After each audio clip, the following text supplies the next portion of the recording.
The war room smelled like scorched polymer and sweat.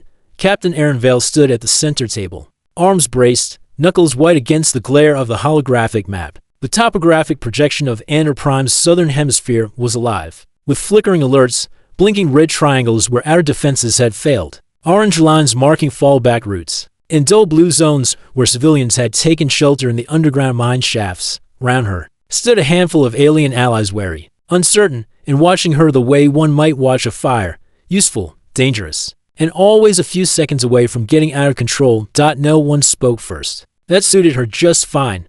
Finally, Kale Len, the Lorati tactician, broke the silence. The Compact has issued a level to containment directive. They are considering declaring Enterprime a lost colony. Vale didn't look up. How considerate of them. They're giving us a full 20 hours before writing us off as collateral. Their logic is sound, Kale Len continued, voice neutral. A full-scale Cathar incursion risks destabilizing the entire corridor. Their hive ships are self-replicating.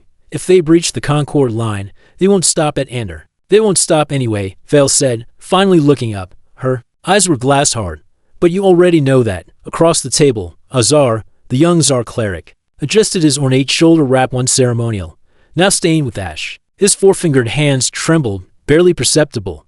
But Vale noticed. You disagree, she said quietly. Azar hesitated. What I witnessed in the lower tunnels, I have never seen your kind fight like this. You do not retreat when outnumbered. You do not mourn before striking back. You burn. Even as your world crumbles around you, you burn. He met her gaze. I once thought that made your species dangerous. Now I wonder if it makes you necessary. Ash and Eki showers later. Vale walked the tunnels beneath the colony. They had repurposed old mining shafts into temporary shelters, where civilians, most of them untrained, worked in rotating crews to shore up defenses, run messages, and boil water from the deep aquifers. A teenage boy carried a makeshift flamethrower made from a pressurized canister and a welding torch. A woman cradled her baby with one arm and a shotgun with the other. No one asked questions. Everyone worked. As Vale passed, a dozen faces turned toward her, not with expectation, but something harder. Faith. She hated that look. It meant they believed she had a plan. The fire deep beneath Section 9, where the old ore veins had long since dried up, Kayla waited beside an access hatch, sealed with blast welds older than either of them. On the walls, rust and mineral rot traced winding paths down the rock, curling like veins under skin. This is where we found it, Kayla said.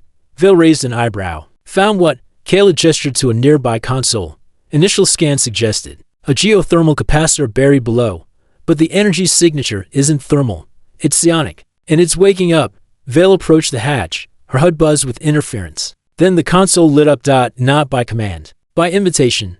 The screen flashed once, then text appeared in archaic Terran script, predating modern AI protocols by over a century. Query. Combat directive? Condition. Warden dormant. Core stable. Authorized biosign detected. Vale. She turned slowly to Kayla.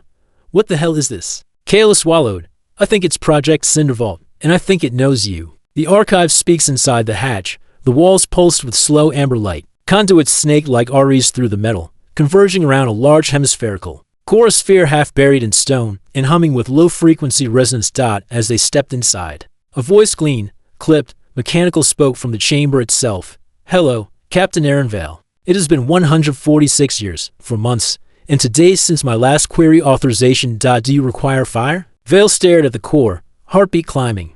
What are you? Cindervault, Colonial Defense AI, Generation 7, Black Sky Protocol. Directive, preserve the flame of Terran life by any means necessary. Status, dormant, but waking. Kayla stepped forward. Cindervault was sealed for a reason. Vale, Black Sky protocols were outlawed. This thing could override chain of command, reroute defense satellites, even activate orbital cannons without human approval. Vale stared at the pulsing sphere. Her reflection stared back in a sheen of polished alloy, war-tired, blood-streaked, and burning. We have no satellites, she said.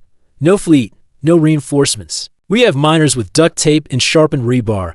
Kayla said nothing. I'm not here to debate ethics, she said. I'm here to survive. She placed her palm on the activation pad.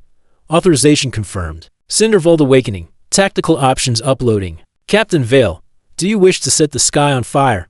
Lines and dust as she emerged from the bunker. The storm had lessened only slightly, but the air still crackled with electricity. The sky above Enterprime glowed faintly violet now, as if the planet itself was beginning to pulse with something new. Azar waited for her near the entrance, a data pad in hand. Word spreads quickly, even underground.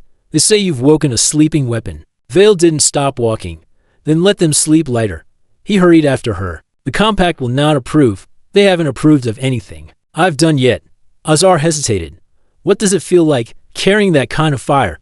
Vale paused. For a moment, the burden on her shoulders felt heavier than the planet. Then she exhaled, like standing in dry grass, holding a match.